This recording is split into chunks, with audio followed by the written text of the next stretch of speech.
Hello everyone, welcome Mr. Parakh. Thank you. We are delighted to have you here today with us to discuss your extensive experience in the corporate world and the platform that you have created truCSR, the 32 years of experience encompassing accounting, corporate law, SEBI, FEMA regulations, corporate governance, setting up CSR processes to provide a unique perspective on the evolution of CSR in India.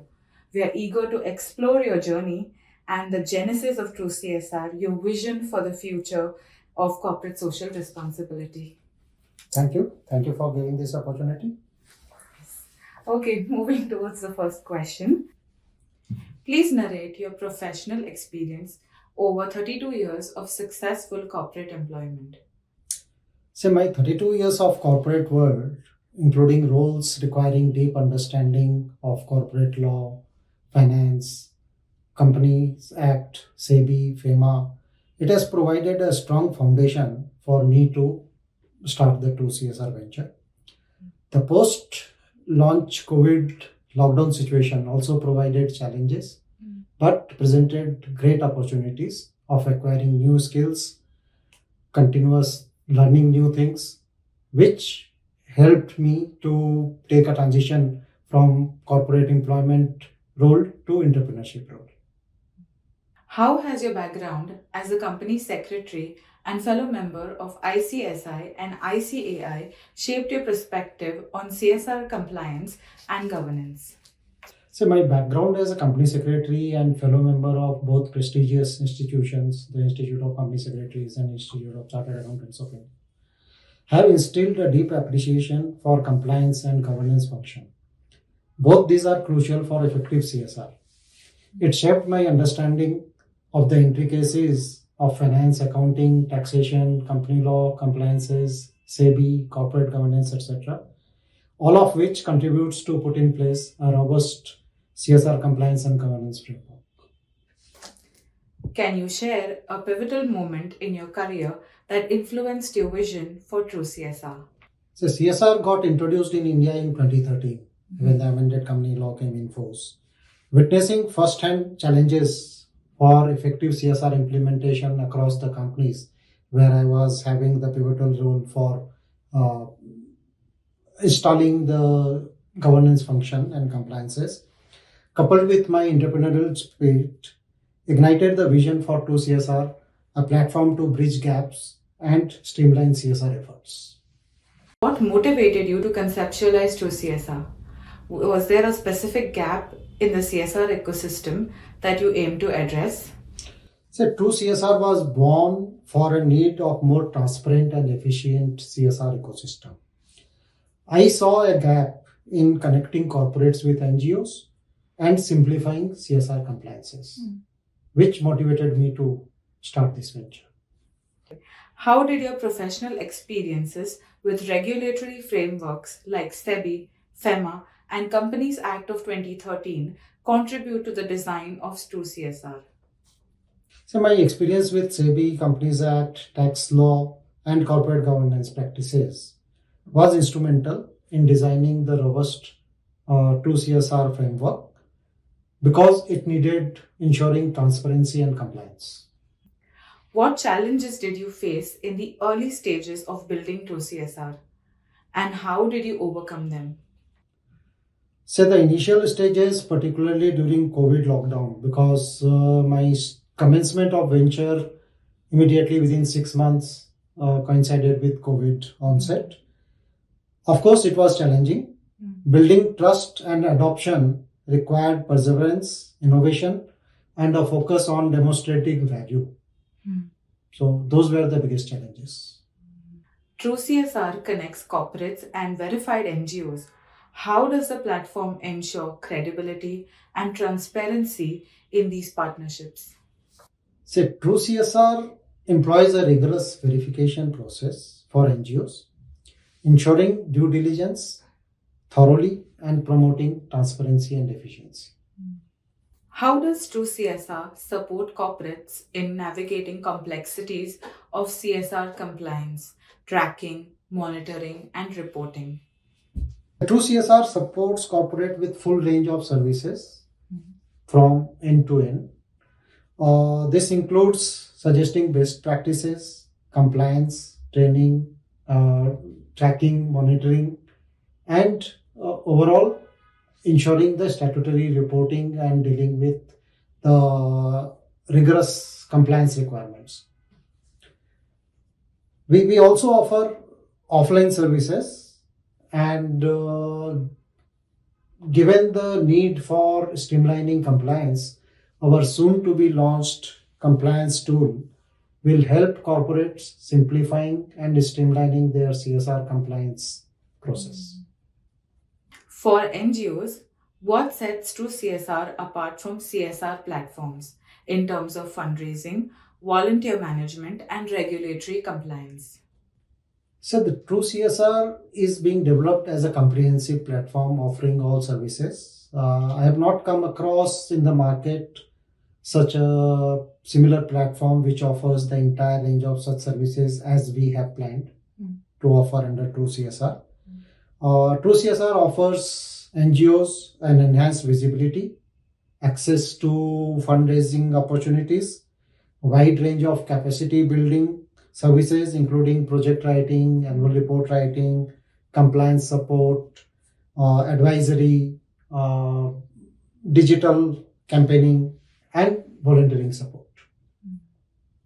In your opinion, how has CSR evolved in India since the introduction of the Companies Act in 2013?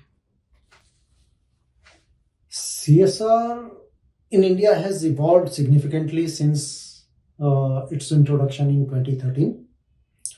It's moving beyond mere compliance towards strategic social impact and alignment with ESG goals. So that's the key change. Okay. Originally, it was perceived as a mere compliance, but now it is getting integrated with ESG. What common compliance challenges do corporates face in CSR, and how can they be addressed effectively? So common challenges includes effective stakeholder engagement and tracking and keeping a track of various deadlines and compliances, and ever changing the amendments in the regulation which gets announced from time to time. So keeping a track of that is one of the key challenges. truCSR addresses this through its platform and making the process digitalized to the extent possible.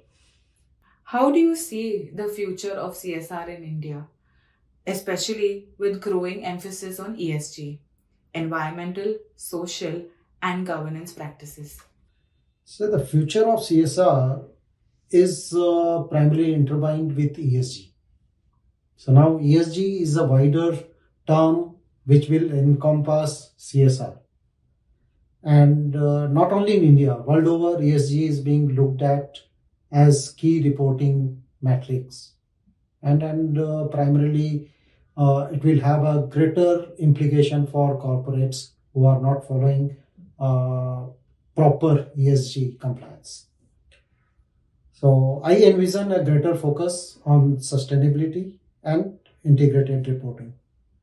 You've mentioned the upcoming CSR compliance tool under truCSR. Could you share how this tool will simplify CSR management for companies? So this tool will automate the key processes for CSR compliance. So the wide-ranging changes announced after 2020 in the year 2021 as well as 2022 requires keeping track of too many things. And my personal belief is that keeping track of this in a manual manner is very, very challenging and difficult. Hence, this upcoming tool, by digitalizing various processes, by having a inbuilt system of getting timely notifications, reminders, will help the corporates greatly in meeting the compliance requirements. What inspired you to create the CSR compliance tool? Oh, yes. Indian CSR landscape has shifted from comply or explain to comply or be penalized. Initial 5-6 years of CSR regime had seen the earlier scenario that if you don't comply, just give some explanation. Now, if you don't comply, be ready for shelling out a large sum of amount as penalty. The amendments in 2021 and 2022 were wide-ranging, which requires NGO registration, project categorization, annual action plan, posting various reports on the website to increase the transparency, CFO oversight and responsibility assigned on CFO, designated funds for transfer of unspent CSR amount, reporting, statutory reporting in form of annual report on CSR activities to be added or included in the board report, and CSR2 report to be filed on MCA portal after annual returns filing by the companies. So this requires some sort of a digital adoption by the corporates to basically comply with all the requirements, and that too by keeping a track of timely.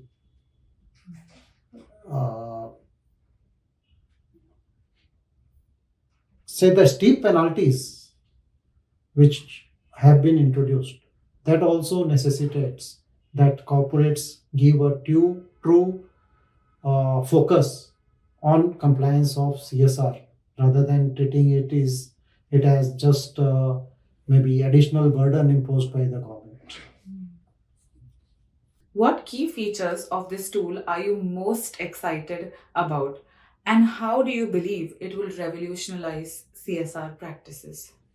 So I'm excited about the tool's ability to provide real-time data, timely notifications, and having all the data relating to CSR at one place is easily accessible to corporate wherever he is. It's not that they will be able to have access by sitting in their office. Since it's a cloud-based platform, they have access to the data to take the next step as and when the need arises. And that's something which I am very excited about, and consider it will be of immense help for the corporates. As a leader, what principles guide your approach to building and managing impactful projects like truCSR? So my leadership is guided by ethics, transparency, and sustainability. Those are the key three principles I look at developing a robust society and developing any business venture. I prioritize collaboration and continuous learning. How do you balance the legal, strategic, and human aspects of CSR in your work? Balancing legal, strategic, and human aspects requires a holistic approach. I believe in fostering a culture of empathy, understanding, and ensuring compliance and achieving strategic objectives. What advice would you give young professionals aspiring to build their career in CSR, legal advisory, or corporate governance? First and foremost, embrace continuous learning, develop a strong ethical compass, and cultivate a passion for innovation and making a difference. Focusing on building expertise in both legal and strategic matters will help them pursue a career in CSR, which has a wide scope. One book that has had a profound impact on your life? Many books have influenced me, but I would like to have a special mention about two books which has had a great impact on my life. One is Stephen Conway's 7 Habits of Highly Effective People, and the second one is Bhagavad Gita. 7 Habits promote a principle-centered life built on responsibility, vision, integrity, empathy, fostering personal and interpersonal effectiveness.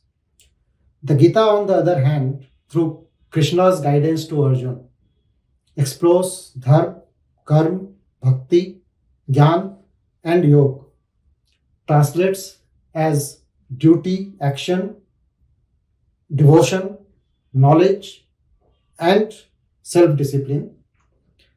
These emphasize living meaningfully by understanding one's purpose and acting with integrity, connecting with the divine, and not to bother with outcomes, get detached from outcomes. What's your mantra for success? Continuous learning and disciplined action. If you could change one thing about the current CSR landscape in India, what would it be? A greater emphasis on capacity building of NGOs who have to play a greater role as implementing agencies for corporates, and holistic CSR implementation approach by corporates. Thank you so much for your time, Mr. Parakh. That was so insightful, so much to learn from you. And to all the people who will be watching, there's so much to learn, guys. And thank you so much for today. That was really nice. Thank you. Thank you for providing this opportunity to me. As I keep on saying to my various colleagues and people, I am always there to share knowledge. That's true. Thank you.